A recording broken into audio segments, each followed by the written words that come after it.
My husband bought a new house without telling me. That's something you gotta talk about. My husband, 34 male, and I, 27 female, have been married for 3 years. For the first 2 years, we lived together on the East Coast in an apartment that I owned outright. Last summer, my husband got transferred to the Pacific Northwest for work. Several factors eventually led to the decision of my husband moving out west and renting a small place, and me staying back home and finishing out my contract. That contract ended in June, and I moved to join my husband. Since then, we've been living together in his studio. Recently, since I'm not working right now, I've been spending my time looking for a bigger, nicer apartment for us that is within our budget. By the way, this comes from user HouseThrow9, and if you want to submit your own stories, go to the r/OK Storytime subreddit. I found a couple places and decided this past weekend would be a good time for my husband and I to look them over. This is when he decided to drop a bomb on me. He bought a house and wants us to move in when the lease is up. He was really excited about it, talking about how this is our place and how it's the perfect little starter home and how it'd be perfect to start a family. Reddit, I was livid. He took me out to look at it, and I'm absolutely floored at how idiotic this decision was. The house is a piece of crap. He bought what was in our price range, and that doesn't buy much out here. I grew up in a fixer-upper. Every single summer of my life from ages 12 to 20 was spent doing projects ranging from painting to building new bedrooms. When I was young, I promised myself I wouldn't own a house until I was at least 30 or 35. I hate all the responsibility and headache that comes along with it. Honestly, if I could have it my way, I would never own a house my entire life, but I know it's something my husband wants. So, whatever. And my husband knows this. He knows exactly how I feel, and as soon as he showed me the house, I let him know all of that once again, but he doesn't see why I'm so upset. He says he thought I'd be happy and says he'll do all the work. Yeah, sure. That's what everyone says until they realize how hard fixing up a house is. I want to live in a nice apartment and spend our weekends taking day trips and exploring this part of the world, not in old paint clothes ripping up Berber carpet. Honestly, I don't know what to do. I'm effing pissed about this situation and pissed at my husband for doing this without consulting me. Should I just suck it up and be grateful? Part of me realizes he thought it was a sweet gesture, but the other part of me is really dreading that the entirety of my foreseeable future will be spent with renovations. Does it have to be that bad? Am I being witchy for being this upset over it? Plus, he bought the house already. How can I even get out of it? How do I even look at my husband without seeing an idiot who just ruined the next 5+ years of our lives? And we have some comments. So comment number 1 says, tell him you just adopted twin 5-year-olds from Nairobi. They're arriving next week, and you just know he'll be thrilled. That's not the same thing. That's a little different. OP says, thanks for the laugh, but knowing him, he'd probably be thrilled. He's very much the family man, while I'm the one who wants to wait a while before all that. He says he's fine going with my timeline, but he also says he was fine going with my timeline in regards to a house, too. Reply, he's fine going with your timeline because he can pull stunts like this and force you into huge lifestyle changes that you don't want. Important, your husband fully believes that it's easier to ask forgiveness than to ask permission from you, thereby using sneaky tactics to undermine your needs. Is he in any way, though, tell me if I'm out of line here. Is this guy in any way preventing her from just owning a studio and living in that? I mean, no. Right? They were just apart. She was just on the East Coast and he was on the West Coast. Yeah. So it's not like them not living in the exact same location at all times is a deal breaker. Comment number 2 says, I don't think you're overreacting in the slightest. To be honest, even if I loved the house, I'd be completely livid if my husband did that. It's not buying a new video game console for a few $100s or even booking a special trip for a few thousand. This is a huge purchase that absolutely should not be done by one person without the other person's permission. I personally don't think you should suck it up and be grateful. This is a huge trust transgression, and he should know that. However, he got you in this mess, so now you need a plan of action to get out of it, and arguing about it endlessly will not help that. Could you put aside your feelings on renovations and even spend a few months on them to try to recoup your buying costs? If you're not working and sounds like you have the skills to do this, maybe tearing up some old carpet might be cathartic. Whatever you decide to do, you and your husband need to sit down and clearly lay out what you would like for your future, what you can handle compromising on, and what you can afford. What type of lifestyles do you want together? It sounds like these things aren't aligned, and after you've discussed this and come up with a plan, let's set a limit on spending. What is the largest purchase one can make without discussing it with the other person? Houses are included in this. If you have the resources to do so, a marriage counselor would be a great asset as well. Good luck. OP replies, my husband has been very clear on the fact that he doesn't want to sell the house. He's very excited about owning his first real property and renovating this house to be exactly the way he wants it. He says since I don't want to do it, that he'll do it all for himself and I won't have to lift a finger. My husband grew up in a freshly built suburban home. His idea of renovating is repainting a room. All I have is visions of him trying to remove the wainscoting, gouging a hole in the wall, and then him coming to me for help once he realizes he's out of his depth. I made an offhand comment about how we don't even own a set of tools, and he said he would just go pick some up. I don't think he even knows how expensive tools are. So I really, really don't want to renovate this crap. But at this point, I have kind of accepted the fact that I'll have to do some, even if he agrees to sell the house. Because no way will any sane person buy this crap pile for anything close to what he paid. You are undervaluing the real estate of the Pacific Northwest. I'm just putting it out. That's like my favorite place on earth. If I could own a home, I don't care if it's this home or whatever home. If I could afford a home in the Pacific Northwest, I'd buy it. The Pacific Northwest would be like, is it above California or is it like Bay Area? It's like Northern California, Oregon, and Washington. Highly valuable property. The problem is that this guy doesn't know how to do renovations. From the sounds of it, that's pretty bad. But you can subcontract that. He's so excited. Right. If you guys can afford this and you can make it into a house without either of you having to do anything, and like, I can't see this as being bad just purely from a perspective of I can't even I've put the thought of owning a home out of my head for years and years and years. Okay, well, you know why you forgot about one loophole that exists. It's a 24-hour channel, and it's called HGTV, and they're always giving out homes. You just need to get in contact with them. They'll give you a home. They'll let you flip a home. You can flip it with them. I don't know if giving out homes is the word I would use. Is a good thing, though. That's a good idea. If you take this, yeah, I guarantee you a dozen reality show producers would be chomping at the bit to be able to shoot this story of husband buys home without wife's permission. Wife is mad. It needs a bunch of renovations. Yeah. Someone's going, ooh, a bunch of people would watch that. If he tries it himself, there's actually a reality show. I think it's the lady with the red head. No, different one. But there's literally a reality show based on, like, we tried to renovate it ourselves and it didn't work because we don't know how to renovate houses. And they come in and they fix it. There's literally, that's all they do is that. You might actually, I feel like I would never give that advice. Yeah. But like, maybe try to shop this to a reality show. Yeah, exactly. And unironically, that might work out for everyone's best interest. Yeah. As for the future purchases discussion, that is a very good idea. Thank you. And there is an update. I have what I consider to be a pretty happy update. But considering how many people were calling for me to divorce my husband in the last post, maybe you guys won't feel the same. We sat down and had a long talk last night and again this morning. Told my husband in no uncertain terms that this has been a huge breach of trust, and I was in no way happy with the fact that he bought this house. I had called my parents before and figured out how much it cost them to renovate a lot of the rooms in their house, as well as how long they estimated that it took. I showed him those numbers, and I could tell that made it really sink in just how much work he had signed himself up for. All of this finally sobered him up, and he apologized for doing it. He said he understands why I didn't want it, and he understood that I wanted no part in the renovations, but he still loves this house and thinks he can renovate it to the point that I will love it too. And to be fair to him, the house does have nice bones. It's in a good area, and the idea of being able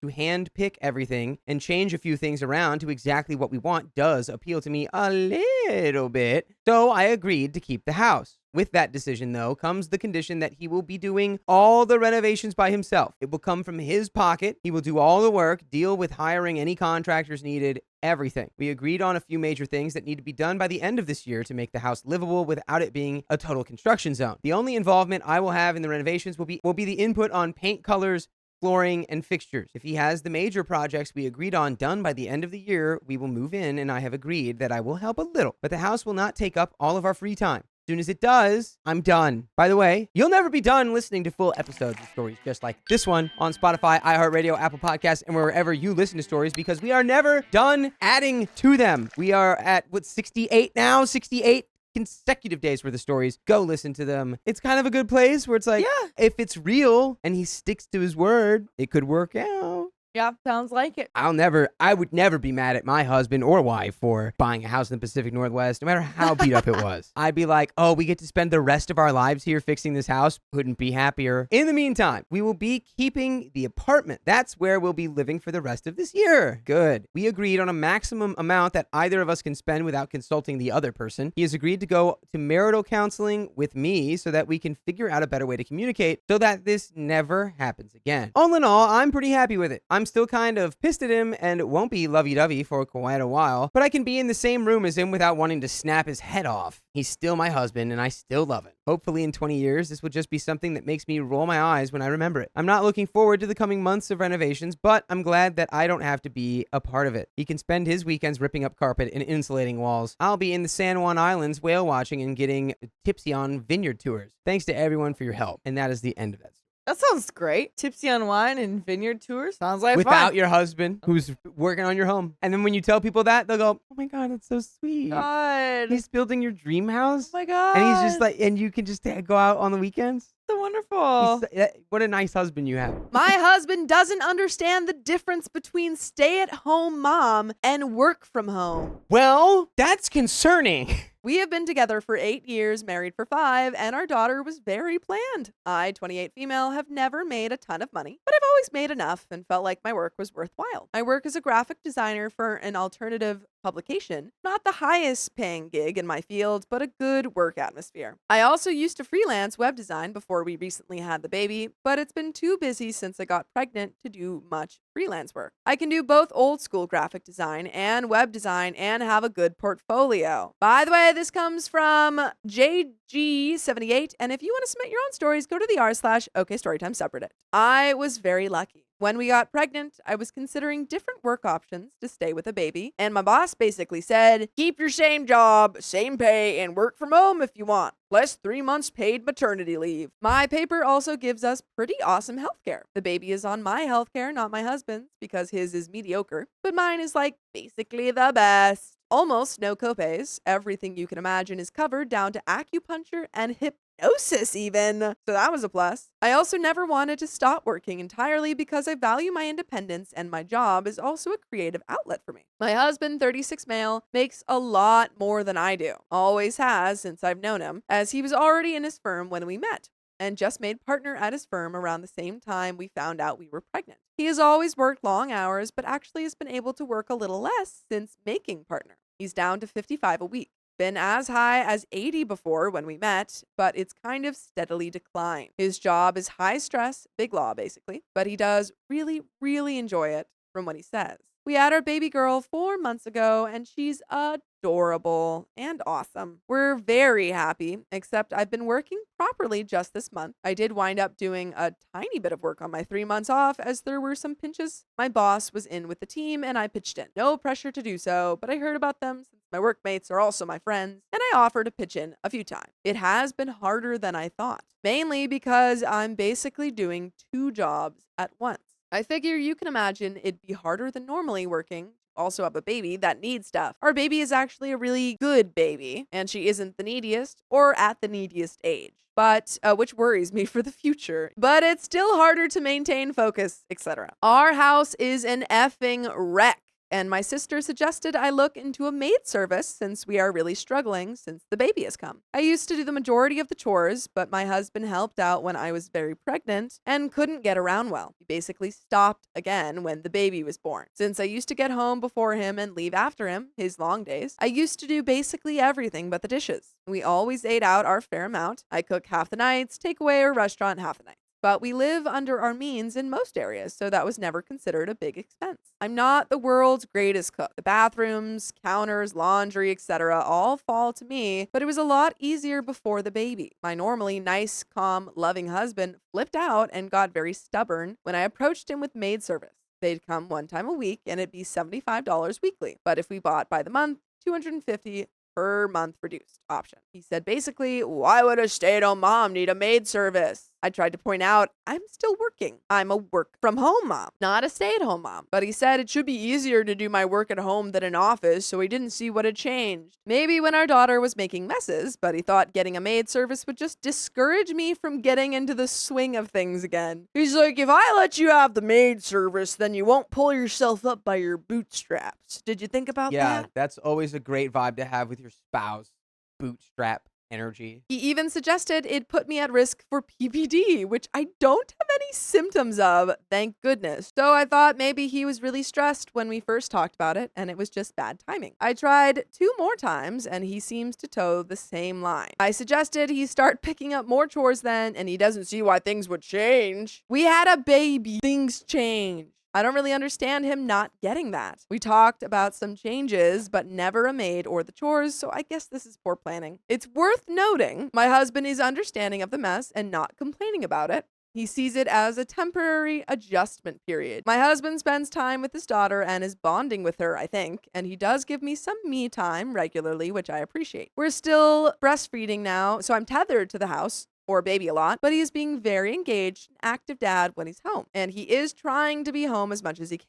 My husband didn't yell. He did become frustrated and unreasonable, but he's never rude or harmful. He just doesn't understand my reasoning or need here. We have the money. We live well below our means, and we won't be traveling this year. We usually do. And the baby won't cost nearly as much as our trips usually cost. So we have extra money in addition this year. The delivery cost us literally nothing as my health insurance is that good. This is rare, I think, from what I've heard. And I lost no income except a little less freelance work, which we always treated as extra anyway. I'm worried about two things. One, the messy house in the short term and finding a solution. But two, the fact that my husband doesn't see a need for things to change due to a baby and doesn't seem to realize how hard it is to do my work all day and be a mom all day just because I can do it in my pajamas. Trying to figure out when I can get a shower if I want one before my husband gets home at 7, or if I don't get up early enough before he leaves at 7 a.m. is like solving an effing Rubik's Cube. My days are much, much harder now. I love my baby and I'm happy to be with her. I'm just saying. I feel like he has no concept. And there is an update. I wanted to post a quick update and say thank you to those who gave helpful comments. I'm still not sure why so many messages that I'm stealing from my employer or misraising my child because I'm working from home while she's there. My employer is well aware and fine with whatever I do as long as I make meetings 1 to 2 times a week via Skype and meet deadlines and so forth. And I thought the post in the last one showed that. It did. I feel like you just have a lot of like Americans in the comments who are like, you have to work if you're not working in all hours. The unfortunate truth is that the vast majority of internet comments are not useful. I utilized a combination of the good ideas I got. I did make a log of just 3 days, since I didn't talk to my husband until the weekend anyway. Busy week for him. And I left him alone with the baby Saturday, pumped and went to my sister's. I had to come back after a few hours because she got a fever, very low grade, but we went to the clinic together just in case because she's a baby. Everything's fine. So timing sucks. I'm never leaving again, JK. Everything's fine, and I know my being at my sister's didn't cause her fever. I also just talked to my husband with more emotion about the state of the house and how I felt and had him read the linked text someone put up about men and women and chores. He basically did a complete 180 and said I should get as much housekeeping as I need, that he was sorry. Apparently, he thought I liked chores all this time. I do say things like expressing satisfaction or anticipating how awesome it's going to be in the end when I've reorganized something or done some big chores or I'm planning to, but it's because A, I like things clean. B, I find it encourages me to do these not fun things and make them tolerable. My husband doesn't understand this at all and took it as though I actually enjoy the chores themselves. By the way, you can enjoy more episodes of stories just like this. Just go to Spotify, Apple Podcasts, or iHeartRadio and search up OK Storytime. There is a little bit left to this story. I think clear communication. I'm going with Nicole H. commented it. Is this just a case of a really smart guy being really, really dumb? I think maybe. I think it might be. Yeah, if he had that complete 180 and was like, "Oh, I thought you liked chores. Yeah. Sorry, we can get a cleaner. Yeah. I'm sorry. I thought you Yeah. liked it, and then when you said that you didn't want to do it anymore, I got worried because I was like, oh no, she's losing her passion. Yeah, it's like, Oh, oh no, is that no. a postpartum depression thing? But also like sorry. kind of tisk on you for not understanding that like Yeah, working from home is still working. yeah. And like it means that I don't know, there's just I still suspect there's some influence underneath that coming from Potentially. somewhere. Potentially. I guess we got there. There's a little bit more. He basically thought I was giving up a hobby. I explained in the last post my husband is a semi-reformed slob, and he basically doesn't understand that even people who keep their houses in the very clean, spotless range don't necessarily enjoy the chores. So he was worried it was a sign of some kind of depression or something that I wanted to hand this off. And he also just didn't think the house was that messy, that it was anything to worry about since we didn't have like mold or bugs. Again, semi-reformed slob. Concerning. And yeah, since we don't have the end result of like a horrific mess. Concerning. He's like, it's not a biohazard, so it's fine. I'll clean it up when it needs to be cleaned up. He actually apologized for leaving so much of the housework on me for so long, but he worked so many hours. I never minded, to be clear, due to such misunderstandings, and made me promise to express if he's doing so again in the future. And he's even done smaller things to be neater lately. So we're getting a maid service, and hopefully my life will be a little bit easier. It was also nice to hear that he understood I wasn't staying at home, and that any hours I was saving from work were being easily sponged up by our little girl. And folks, that's the end of that story. There you go. I feel like they fixed it. And you know what? It's crazy that what fixed it was just being like, clearly Very- communicating with one another. Yeah, it's crazy. Crazy that once you got like really to the To the core of meat, it. the meat of how you were really thinking and feeling, and you expressed that Freaking things got wild. better. Freaking wild. Crazy.